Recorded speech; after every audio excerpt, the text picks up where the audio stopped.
Thank you. I'm Jamie Allen Black, the Executive Director of the Jewish Women's Foundation of New York. And you're going to hear from me later. I'm just going to do this transition because it's now your turn. This is your opportunity to ask questions and make comments. To do so, we're going to ask that you will line up at the microphones. There will be one microphone in each row. And everyone is not going to have time. We're not going to have time for everyone to ask their questions and make their comments. So the moderator will call on you to speak. But whether you're asking a question or making a comment, you have 1 minute. Where's Stephanie? See, time's up. So when the sign goes up, please respect other participants by following Stephanie's lead, and so we don't have to play the music to get you to stop talking. It's my pleasure to introduce our moderator, Barbara Dobkin. Woo! Barbara is a pioneer in the Jewish community as a donor activist for programs that empower women and girls, and is one of the most visible and committed advocates for social change.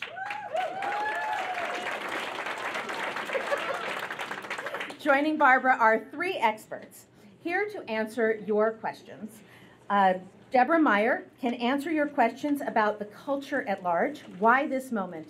Why this movement? Why these issues? Rabbi Joanna Samuels can answer your questions about workplace culture. Why have we not fixed this yet? What steps do we need to take to make lasting change?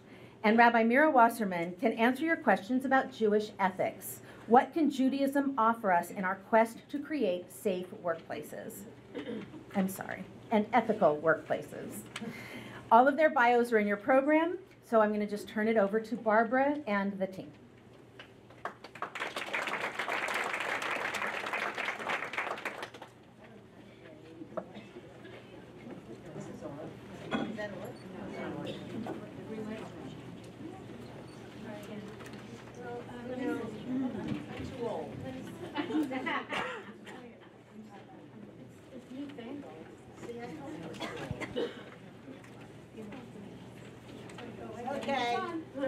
Okay. Jamie suggested I start by telling you why I decided to do this tonight, but I don't think I need to do that anymore. I think it's very obvious why we're all here.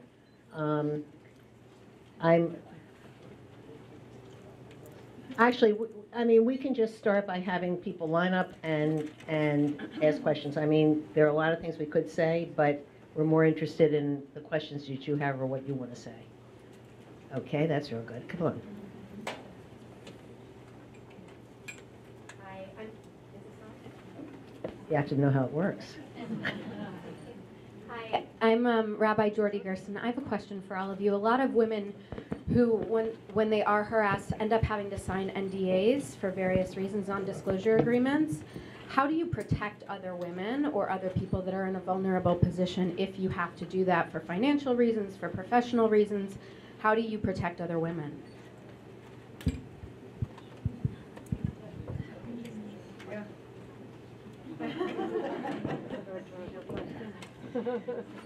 So I don't have a great answer to that other than to notice that the moment that we're living in right now, where women are anonymously creating documents that are calling out men, seem like the logical step of non-disclosure agreements. And so there was a document circulating in our community. There have been documents circulating in many, many different fields. A friend of mine is an attorney, and there was a lengthy one in the field of law that she works in.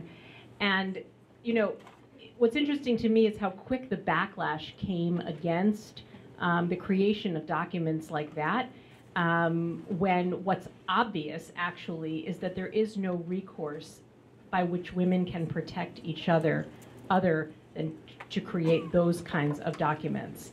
I would stop there, actually.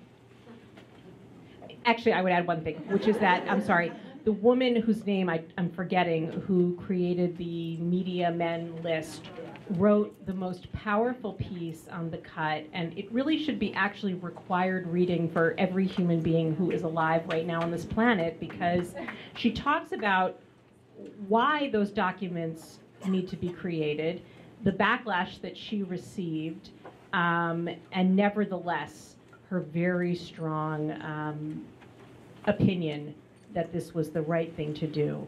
I would also, Alana Stokeman, who many of us probably follow on Facebook and social media, wrote something also very, very powerful about someone coming to her in Yerushalayim saying like, oh God, there's a list, and like, I think I heard that someone I know is on it, and instead of saying, how can I do the work as a male ally to figure out what is going on for the women who are accusing this man, basically said, how can you shut this down right now?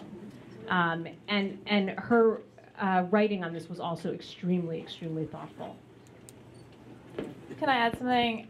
Going forward, I think we could do a better job if we decide communally that our institutions will not participate in pressuring women and other victims to have to sign.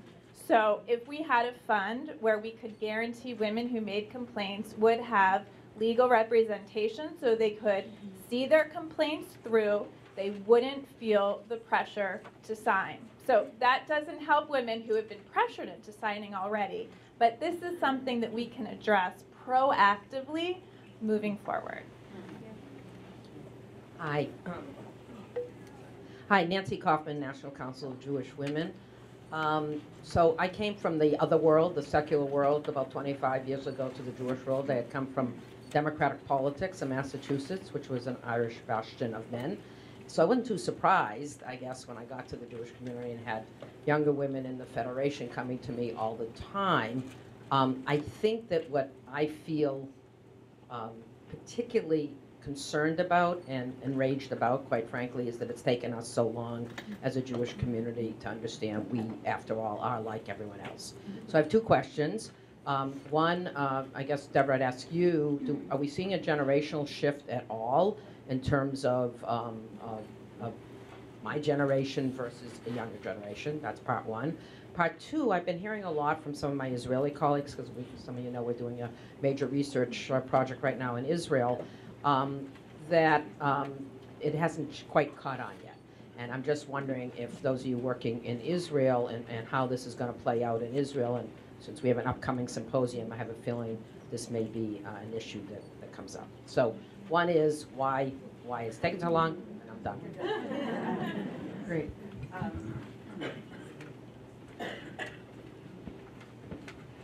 Thanks.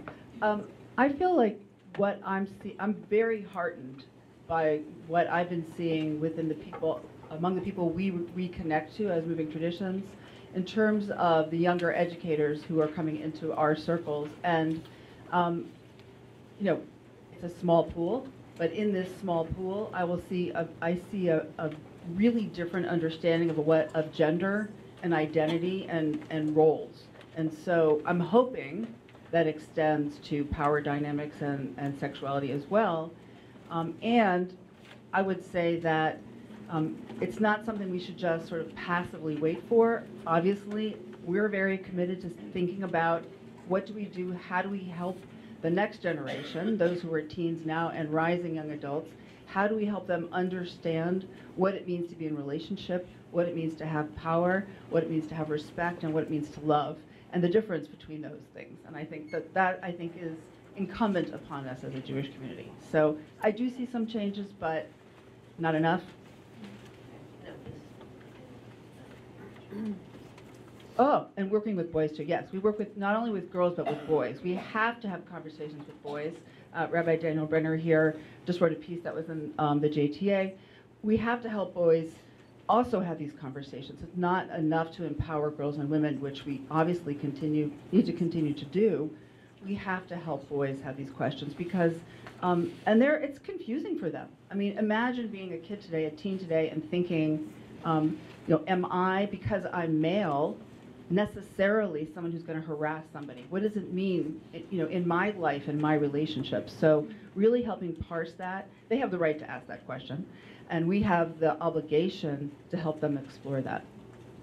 I would add to that and say that many of us are part of intergenerational settings, and those are called workplaces. And the fact is that often it is the younger employees who are the least listened to, the least respected, the least likely to be involved in so-called important conversations about the culture and strategy of the organization. And in the work that Shifra and Dee and Barbara and I did together at Advancing Women Professionals, one of the things that we always said is that change can happen anywhere in an organization. And something that organizational leaders need to do is let go of some of these conversations and let staff members make these issues discussed and discussable, and give them the arena by which they can bring their opinions and their knowledge. They can create some experiments within their own workplaces to test out these ideas.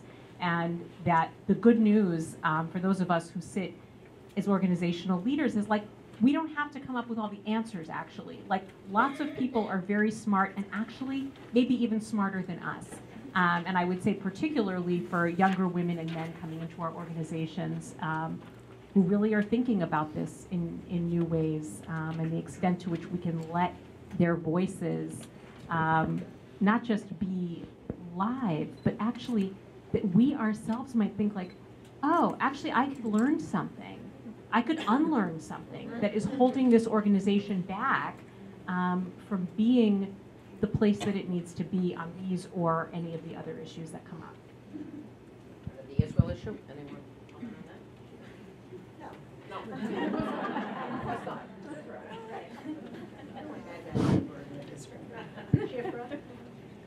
So it's great to follow up, Joanna, on that comment. Oh, I'm Shifra Bronsnick. And I guess the big question that I have, and it was really amplified by this unbelievable array of stories, but actually not unbelievable, Joanna, to you and I, or to Barbara, or to any of us who've been working in this, actually really believable.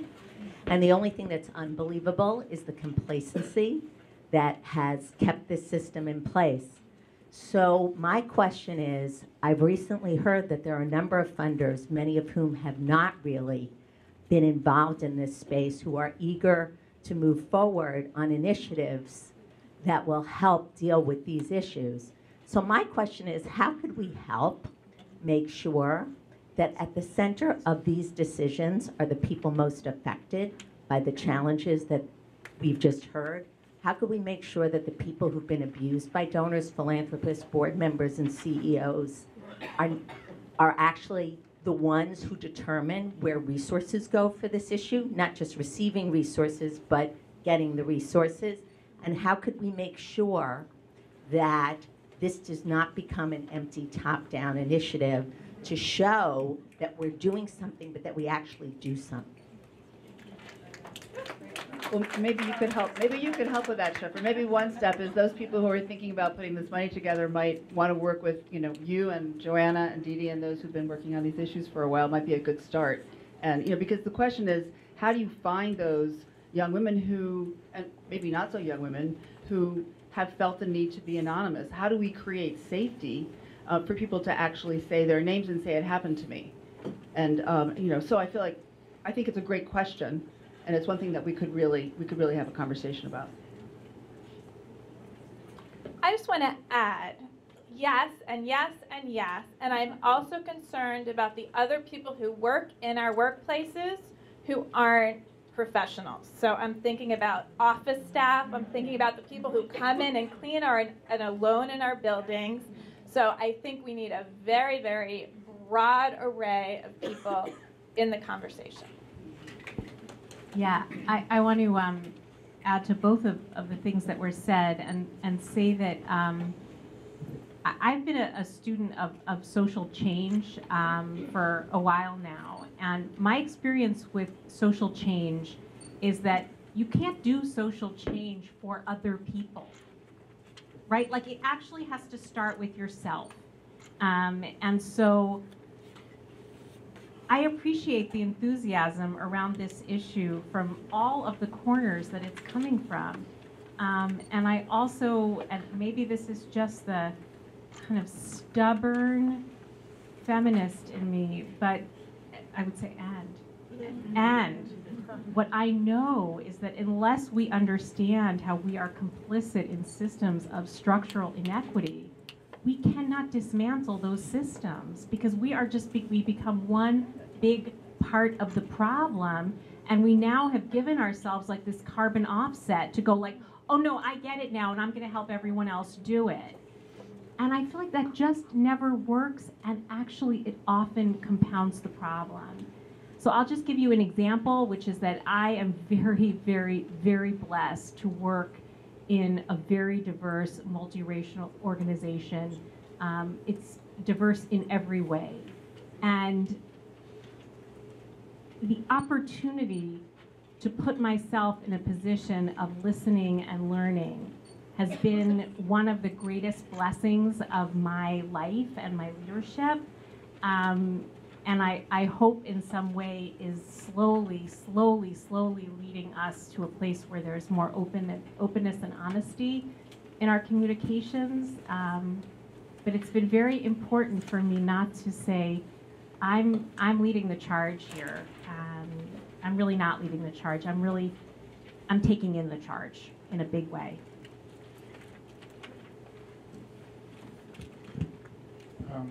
I'm Steve Rackett. I'm the president of the Genesis Prize Foundation.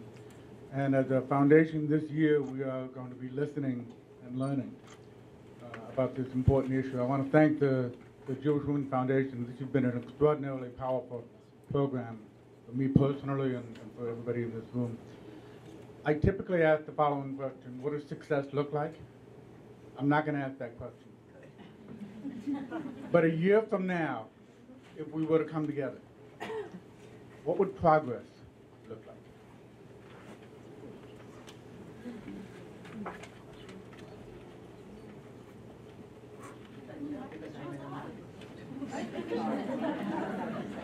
I always have something to say. This is very hard. Oh, excuse me. No, I think in some ways some of that's been addressed. I think, look, I mean, I sit through there and I could probably name some of the people who were being accused, and I would like to out every single one of them, and I'd like to find some way that some of that happens. But I think that if we begin addressing the underlying issues in our community, I mean, and unfortunately, I mean, these are very basic things. The lack of mobility for women to the top. I mean, it's everything. And we have to make safe spaces for people to be able to work and speak out, and that's enough.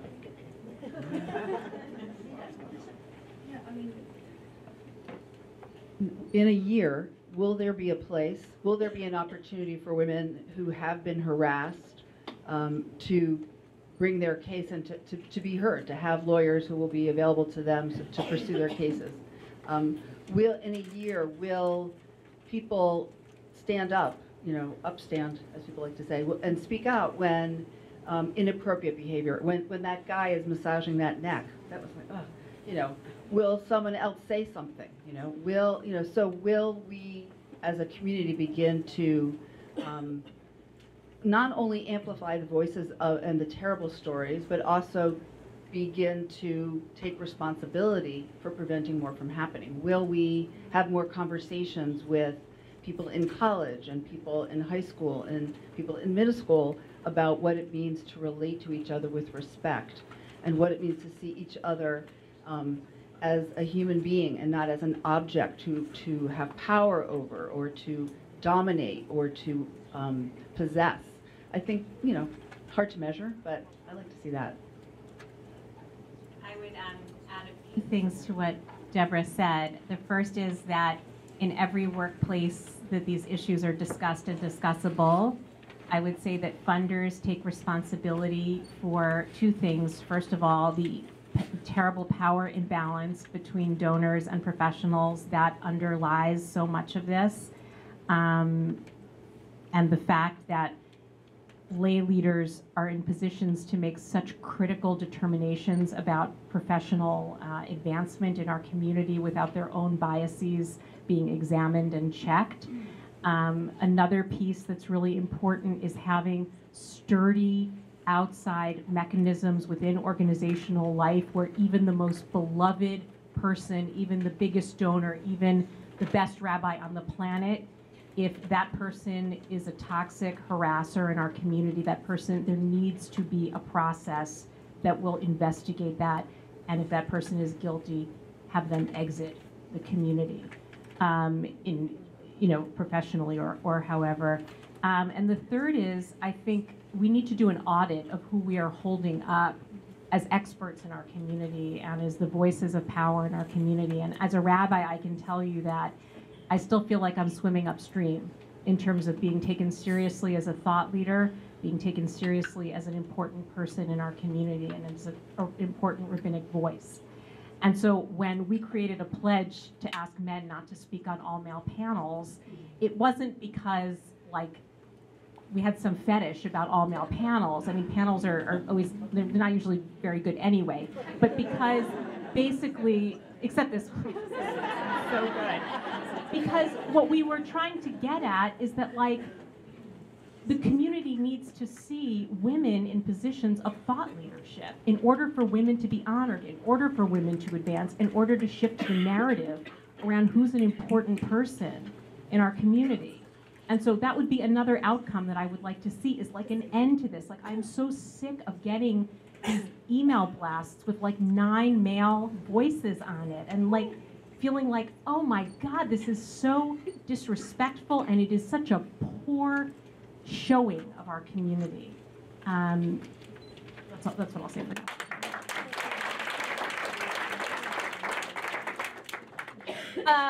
I want to think about what's happening in our synagogues and in our schools. I want the places that we go for meaning and sacredness to be places that we can bring these stories, where we can trust rabbis to hear them and sit in our pain, where we can trust our rabbis. That would be great, right? I want us to look at our tradition and how our tradition perpetuates imbalances of power. I want to look at how our daily prayer teaches us the virtues of being silent, which is oftentimes a virtue and a guard against ethical trespasses, but sometimes is not. So I want to look for liturgies that teach us the sacredness of speaking out. A lot of us as women are taught that it's important to be quiet. A lot of us as Jews are taught that it is a virtue to be quiet, and sometimes that's true. But some of our traditions celebrate the voices of protest and rebuke. We have a language and an ethics around upstanding. It's called tochacha, or rebuke, that we don't talk about, we don't teach. So one easy, low-hanging fruit is for you to go to shul and hear your rabbi talking about the heroism of people who are speaking out and how that is in keeping with the best, holiest teaching of our tradition.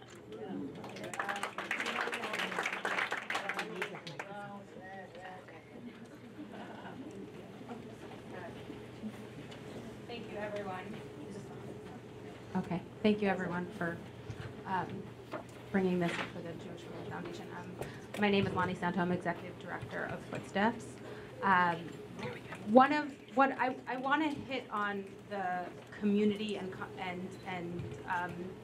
and congregational aspect of this, because one of the things that we're struggling with at Footsteps, being a combination of a community building and a social service agency, is the lines, and I think that almost everyone on this panel has something to add to this, between how do you create not only safe but comfortable and accessible places for everyone, and at the same time respect those boundaries of confidentiality that for those of us who work at social service agencies we are bound by.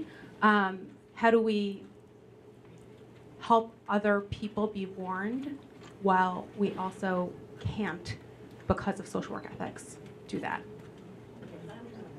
A few people Yeah, I mean, because Jamie gave me this. Okay, so let's, yeah, go ahead and let's get a few people. I'll be quick. Yeah, go ahead, just. I I don't think it's on. Okay. I'm Amy Saltzman with the Jewish Women's Foundation in Chicago, and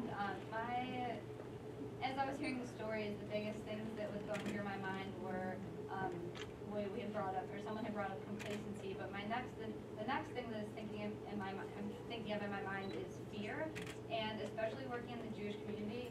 Whether you're a funder, whether you work in a synagogue, you're working for an organization that you love and that you care about, and how do we overcome that fear of embarrassing or making your organization seem complacent or have a worse reputation in the community when it's an organization that you feel so close to and you love so much? Next, let's get a couple of comments and then we'll see what we can do with them. Rabbi Mary Zamor, I'm the Executive Director of the Women's Rabbinic Network. I know it was addressed in part, but it wasn't said outright, so I want to say it outright. The reason why older men are harassing younger women in the Jewish community is because the men are in powers of position. And many people ask me all the time if this is just, we're going to somehow age out of this problem. And all you have to do is look at sexual assault on college campuses to understand that we're not. The process is broken, and that's why the lists come into play, and that's why Me Too comes into play, because women have to go around the process. And until we're willing to fix the process, and until our institutions and congregations are willing to do the institutional teshuvah, true repentance, and really looking at their part and where we are today, nothing's going to change. We can try to change the individuals, we can try to change ourselves, but honestly, we have to look at our institutions, and they have to be able to say that they've played a part. Sorry, but we're really not addressing these questions, but let's get the stuff out. I'm wondering, What recourse? Who are you? Elisa Phillips. I'm just a person.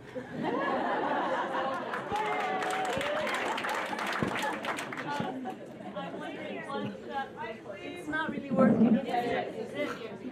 What recourse do we have against ministerial exemption?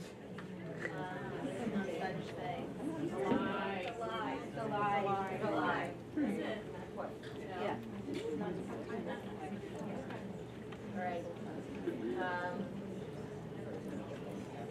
Okay, let's keep going. Hi, I'm Sari Steinberg with Sacred Spaces. I know more of you by name and email address than in person, so please introduce yourselves if I know you or even if I don't. I just wanted to offer another answer to the question of what do we want to see happening in the next year.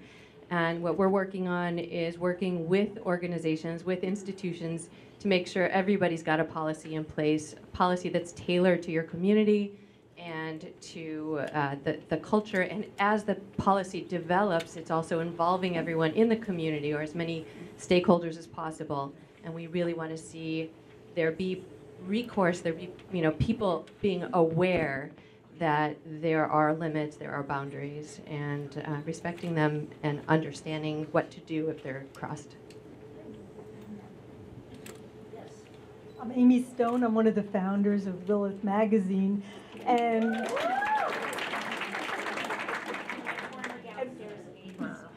when I was hearing all of these horrible examples of old geezers in their boxer shorts, I want to say to you all, it's not that these guys are Hugh Hefner relics. When they were growing up, it was the height of the women's movement that inspired us to fight the patriarchy, and it seems it's still, people have just suddenly discovered, oh, there's a patriarchy out there.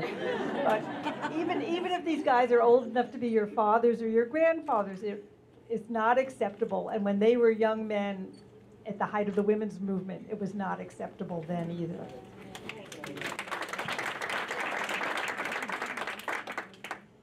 I want to thank everybody for this wonderful, wonderful night. And I think what I want to say, my name is Jerry Cattison. I was a healthcare professional. I'm finally back to work after 7 years, because when I turned to my rabbi in New York City, just so humiliated. Hopefully I'll be writing my story. His comment was, well, are you crazy? You know, did you ask for it? Why did that happen? So I left that synagogue. I lived in New Jersey for 25 years, raising kids, and been a member of a wonderful synagogue. So now I go to another very prestigious synagogue. And this is just eating at me and eating at me. And my life is just going in a downward spiral with the humiliation and shame. And I had been a very public person, and that rabbi said, you know, again, what do you want me to do about it? And I said, well, you preach social justice. Isn't there somebody? Because this impacted me not only financially, physically, emotionally. And then again, another young rabbi who said, I don't know what you expect us to do. So between rabbinical schools, educating rabbis, but just being able to publicly say this, I'd like to be part of the solution, you know, because it humiliated me even further. And after thousands and thousands of dollars to lawyers, everybody again, you know, well, you're frantic, you must have asked for this. So, you know, I hope to get justice for myself and to help others. So thank you so much. Thank you. Good evening. My name is Colin Weil. I'm the Executive Director of B'nai JWFNY, and starting last summer, I was invited to join a cohort related to this program tonight, Gamini, and I thank Martin Kamader for inviting us. Even before Harvey Weinstein broke, that we started this conversation, particularly around development. And at BJ, we are moving forward this cohort, and I see some colleagues from other synagogues who are part of it. We are adding language into our employee manual that addresses not just harassment, but respectful behavior. What is acceptable, not just what you can't do. We're adding it to the bylaws of the board and the board agreements, and we're going to create a community agreement that the membership will commit to. We're going to do this very publicly and transparently. I'm very inspired by this program tonight, and I'm going to carry this in with that. And I'm offering to the community that we're going to be transparent in how we move this forward, and we invite others to join this initiative, to come and learn with us and help move this out, because I think it has to be grassroots, and we have to recognize that many of our organizations are bound by membership, and members, there is a relationship. It should be two-way, and there should be agreements and expectations. Thank you. Hi, my name is Elizabeth Mandel. I'm the Executive Director of JFL's magazine. And you know, so much of what allows this kind of behavior to continue is that women are shamed or afraid to be silent. And then every once in a while, you have an incredibly brave, strong woman like Danielle Barron of the Jewish Journal, who wrote about Avi Shavit very, very clearly. He did not deny the allegations, and yet, with this very, very public accounting of what happened, the 92nd Street Y invited him to speak. And my question is, how do we, you know, if breaking the silence is not sufficient, if publicly holding someone accountable for their behavior is not sufficient, what do we do so that icons are not held in such great esteem that they can do anything they want, and they can be called to account and still be allowed to literally take the stage?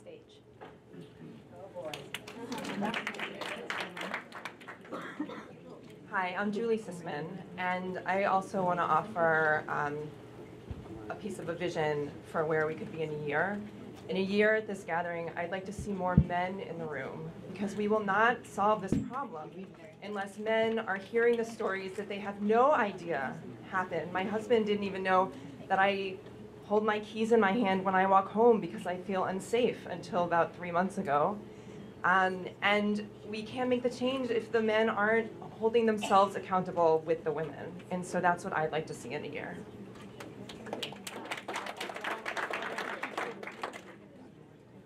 Hi, I'm Lisa Capiluto. I think in terms of action, I don't know if anyone knows this, but this week in London there was a men-only dinner that was exposed in the Financial Times. And I read today that as a result, I think 4 or 5 charities have given back donations of over $1 million, and the board chair of the largest Jewish high school in London was removed within 24 hours of the dinner because he was one of the sponsors. So I think that those kinds of actions will have consequences. So I think that if we're brave enough to do that, then then it's not going to carry on. And the organization has been disbanded as well because of. It was called the President's Club. It wasn't a Jewish organization, but it was a men's kind of supper club that raised millions of dollars for charity. I mean, a children's hospital gave back $1 million donation. Just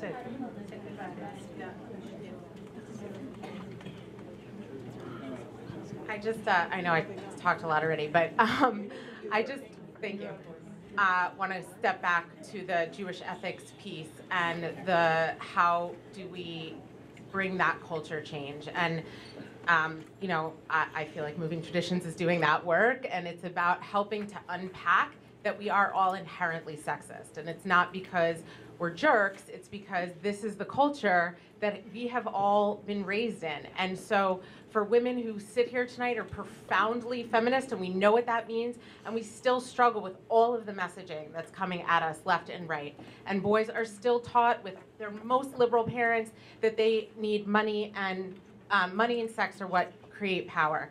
And it is all over. Debbie started the evening with the names of the women in our tradition who are raped and assaulted and marginalized. And how are we teaching our Judaism here going forward? To the degree that there are so many rabbis in the room, there's so many educators in the room. Are we going to teach Parshat HaShavua to our kids and not say, yes, it's the men who God calls Hineni, who responds to God with Hineni? Where are the women? And let's look at it from an educational standpoint, the liturgy you're talking about, the text that we can look at differently, and come to all of us to say there is an inherent sexism. It's okay, and let's make the change. And then all the policies too. Thank you all. I'm sorry. I mean, we could go on all night with this. I just want everybody to have, and then we'll give it back to you. I think it's shocking to hear the stories, and it's not shocking to hear the stories, and it is shocking that it's taken so long, and it's heartening that our voices are being raised and that we're looking at and we're talking about what to do, and that we're shaming people into better behavior. And I just want to say that I think another piece that we could look at, if funders are putting funding into thinking about how to help make some changes and make some healing systemically, I think funding sexual harassment training for Jewish organizations across the country and making that available not just in New York but across the country would be an amazing help, because it's expensive. And I'm telling you that we have had a sexual harassment policy since we started our organization. I'm learning too. We have never done a training until next week. Next week we'll have our first training. And why did it take so long? So it took speaking up for us to think about how do we each change, what we can do and how we relate within our organizations. I would add just a little proviso to that, which is that NBC News had a sexual harassment policy, as did I'm sure a lot of these other companies. And so, yeah, whatever. I mean, everyone has a sexual harassment policy. Great, everyone needs to have policies, but not having policies is not the problem. And people, pledge for this, pledge for that, blah, blah, blah. Everyone can do all of that, but it's like a placeholder for actually doing the work, right? And the actual work happens when people understand where they sit in the system, where their blind spots are, where their places of power and agency are, and those are the places where we're doing the work. And I would say that if the funding community wants to get behind this issue, well, we know that there's a pay gap in our community between men and women, because guess what? There's a pay gap between men and women in every profession in this country. And so what a strong signal it would send to women to think that the funders, these people who are in so much power that we're so afraid of, that when they assault and harass us, as we heard before, we can't even say anything because we need the donation, and also we don't want to be that person. How powerful would it be if those funders got together and said, we are funding every organization to do a salary audit and to help you make things right in your organization when you find out, actually, that women are being paid less than men. That's my recommendation. A quick recommendation is, in my own experience, no one can do this internally in their own organization. We are kidding ourselves if we think individual organizations can do this. we need to work together to make something outside where any story can be told, and there will be people there who can listen, whose paycheck doesn't depend on how they receive that story. The other thing I want to say is, like, this is just the beginning. There is so much work. This is going to take a long time, a lot of money, a lot of people, and we can't do it as volunteers. This is paid work to make this happen. And I'm just mindful of what we're reading and the Torah reading. You know, it's just a few short weeks and Pharaoh falls, right? And then we keep reading the story. There's so many details to attend to and how you make a life of holiness, even when the tyrants fall. That's just the beginning. So thank you for being here. Thank you so much for inviting everybody in. Thank you. I have a commitment to get us all out of here by 8 o'clock, promise. I hate to be late. So we see this evening also as a beginning. It's a first step where Jewish communal professionals and donors, volunteers, lay leaders, staff members, philanthropists can sit together, contemplate this topic, and have our questions answered. And together, think about what the next steps can be. And we heard some tonight. So in the Torah portion this week, Beshalach, the children of Israel step into the Red Sea and are redeemed from slavery. It was a time of upheaval and uncertainty. And yet, we know that Miriam, with a timbrel in her hand, believed in a bright future, believed in building again.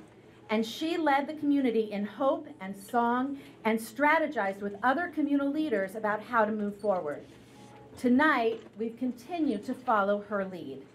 In your materials, you have a large postcard. This is the call to action part, people.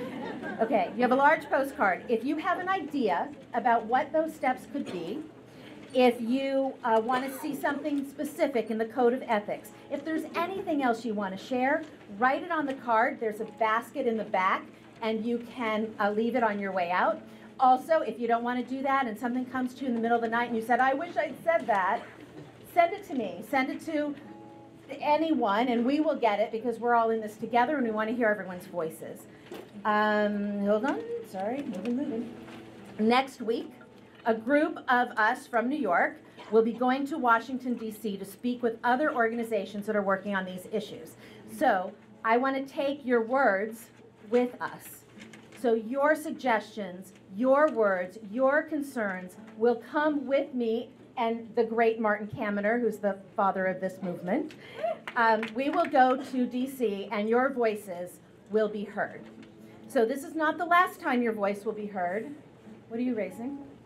Oh, the basket, a basket. This is not the last time you'll have your voice heard, but it is a first time, and we welcome everyone to participate. So, before we close, please join me in thanking Naomi Less for her beautiful music. All of tonight's readers and experts, and of course, Barbara Dobkin, of course. And we want to thank all of the organizational partners who are listed in your program who came forward and said, I want in, and actually committed to take this work back to their organizations and do something inside their organizations to make this situation become more alleviated.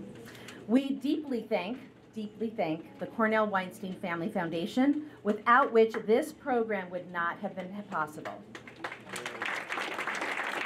So, thank you for being here, and thank you for caring about this topic. If this evening has been inspiring to you, we hope you'll get more involved. The Jewish Women's Foundation is working to move the marker on issues facing women, and we need your voices. Next week, on January 30th, we have an event, Change Powered by Women, inspired by Jewish values. It's co-sponsored by us and Upstart, and it's where you can hear about Jewish women social entrepreneurs, rock star women doing excellent work in our community and beyond. And additional information about that is in a flyer on your seat, end of PSA. And I would like, oh, and there's, I know what that is. I wrote that down up here.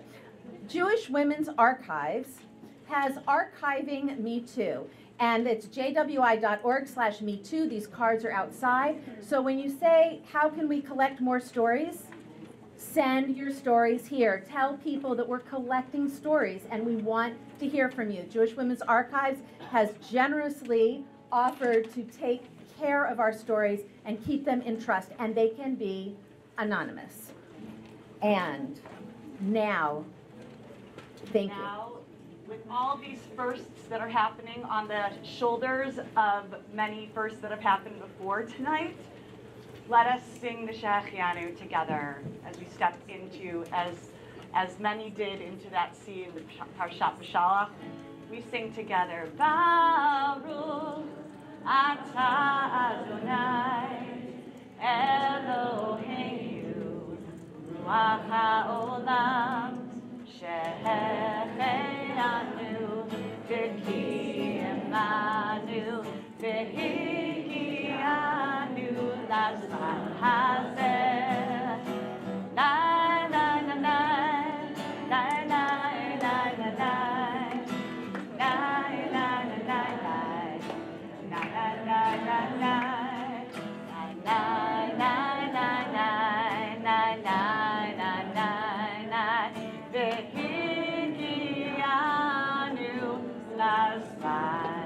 Ah